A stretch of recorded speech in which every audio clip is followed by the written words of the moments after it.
वेस्टर्नच्या सर्व हॉस्पिटलना व्हिजिट दिली. नवीन इमारती बनत आहेत आणि त्या इमारती आता 26 एंड पर्यंत आणि 27 पर्यंत ह्या सगळ्या ज्याच्या आम्ही भूमिपूजन केले होते. त्याच्यानंतर कोविड काळामधला पिरियड 4 वर्षाचा प्रशासकीय पिरियड सगळं काउंट करून आता हे बनतंय, बनून झालेलं आहे, हँडओव्हर करायचंय. आणि ज्या वेळेला पुन्हा नवीन पद्धतीने म्हणजे आता आपण जर भगवतीमध्ये उभे आहोत तर आधी आपल्या 373 बेड होते आणि आता आपण जे नवीन बेड दिलेले आहेत ते काहीतरी 490 म्हणजे डबल संख्या वाढलेली आहे. आणि जेव्हा डबल संख्या वाढते त्यावेळेला तेवढाच स्टाफ पण वाढला पाहिजे. मग तो डॉक्टर्स असतील, नर्सेस असतील, पॅरामेडिकल असतील, टेक्निशियन असतील, नंतर स्वीपर, मित्रण ह्या टाईपचा स्टाफ असेल तर त्याच्या पण आता चर्चा घडवलेल्या आहेत.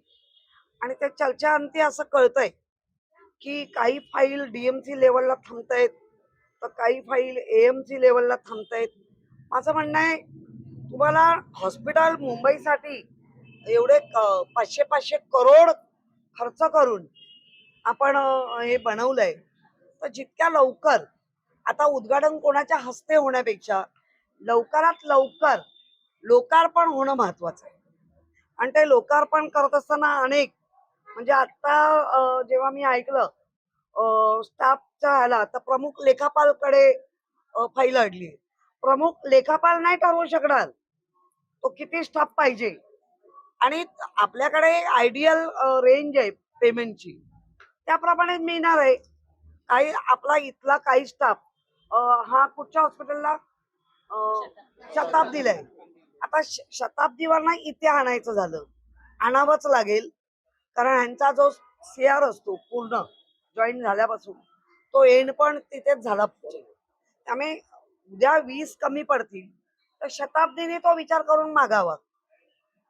अशा पद्धतीने अगदी दोन्ही आमदार म्हणजे पोत्तीस म्हणा, घोसाळकर म्हणा, स्वतः माजी नगरसेवक आमचे उदेश पाटेकर आहेत, झोरेताई आहेत, त्याच्यानंतर इथला विभाग प्रमुख अंकित प्रभू आहे, साईनाथ दुर्गे, हे सगळे आम्ही का उपस्थित झालो तर लवकरात लवकर मुंबईसाठी हे जे केईएम नायर सायनवर जो ताण येतोय आणि हे अद्यावत झाली आहे ही हॉस्पिटल आता अद्यावत झाली आहे.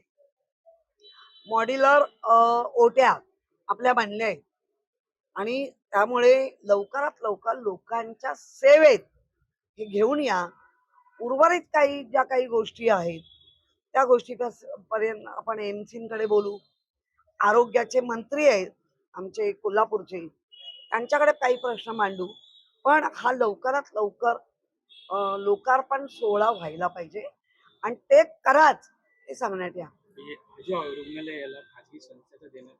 ना त्याला सगळ्यांनी स्थानिक लोकांचा विरोध आहे आणि आजही महानगरपालिकेची कॅपॅसिटी आहे आपली हॉस्पिटल आपण चालवायची.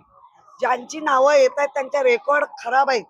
जी कॅथलॅब दिली गेली आहे त्याचा अनेक ठिकाणी घाणेरडे रेकॉर्ड असताना पण सत्ताधारी अशा लोकांना का पाठीशी घालतात असा प्रश्न.